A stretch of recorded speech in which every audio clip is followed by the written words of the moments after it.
vas-y, va. Va poster tes stories maintenant. Combien de temps j'ai attendu ce moment? C'était drôle il y a 2 jours. Je te l'ai déjà dit.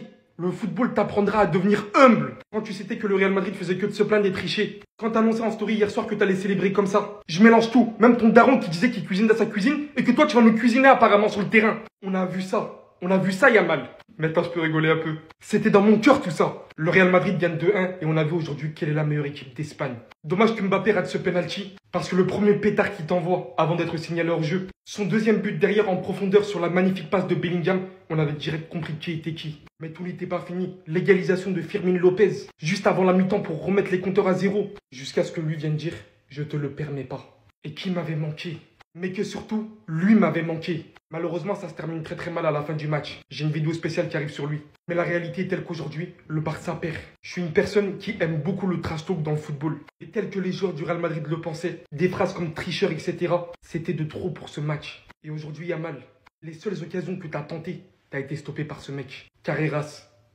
Et on te l'avait dit. Moins de réseaux sociaux, plus de football. Lamine Yamal aujourd'hui, sa prestation, elle était tout simplement scandaleuse. Parce que tu sais qu'il a parlé avant le match. Ça veut dire que au-delà du simple enjeu du match, il a provoqué non seulement l'équipe adverse, mais aussi tous les supporters adverses.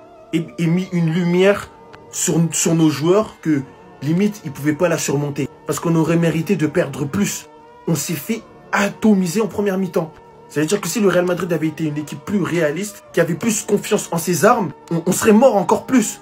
Le match de Lamine Yamal aujourd'hui, c'était n'importe quoi. Et à la fin, Carvajal qui vient le provoquer. Du coup, lui, il mélange tout. Il veut se battre. Il n'y a plus de football. Non, les gars. Non, les gars, en fait, faut parler là. Là, faut parler. Quand Lamine Yamal il est dans celle-là, c'est la F, en fait. Je pense que là, on a affaire à un jeune homme qu'on a mis sur un piédestal par ses performances, sa précocité.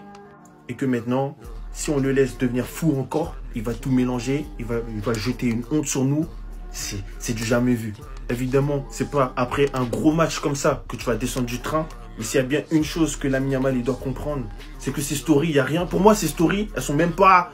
Ça dépasse pas l'entendement. Mais les paroles qu'il a eues avant le match, ça sert plus à rien de faire ça. Ça sert plus à rien de faire des trucs comme ça. Avant de continuer la vidéo, dites-nous vos top joueurs et vos flops du match. N'oubliez pas de vous abonner et de partager, ça ne vous coûte rien, mais pour nous, ça change tout. Merci. Fiston, tu vas certainement supprimer ta story. C'est un scénario qu'on redoutait. C'est un scénario que tu redoutais. À peine il touchait le ballon, il se faisait siffler par tout le Bernabéu. Il y a qu'une chose que je vais te reprocher ce soir. Il y a qu'une chose. Dans le jeu, t'as pas été si dégueulasse que ça. T'as pas du tout été aux attentes qu'on avait sur toi, mais t'as pas été dégueulasse. La seule chose que je te reproche, c'est que quand tu parles avant un match, quand tu mets des stories, tu fais des déclarations, tu chauffes tout le monde avant le match. Et pas n'importe quel match. Là, on parle de Real Madrid-Barça à l'extérieur. Un classico. Tu t'es pas donné à fond.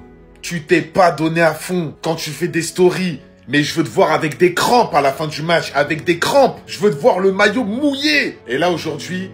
je sais même pas si t'as joué à 100%. Les gars, je sais même pas s'il a joué à 100%. Après, je veux bien, il y a Ferran Torres devant qui faisait n'importe quoi. Rashford sur le côté, il a pas servi à grand chose. Mais aujourd'hui, t'as perdu énormément de ballons. T'as pas réussi un dribble. Les passes, ça allait. Sur les passes, c'était pas si dégueu, t'as donné 2-3 caviars. J'ai envie de te dire encore heureux vu ton niveau. Mais là, ce soir, tu t'es fait manger. Tu t'es fait remettre à ta place. Et les stories, en vrai... je sais même pas si ça sert à quelque chose. Parce que je suis le premier à le défendre quand il met des stories. Parce que oui, ça nous met la hype. C'est bien, ça relance le football. Mais ça fait déjà plusieurs fois que tu te fais éteindre. Et tu vas pas te faire éteindre 20 fois non plus.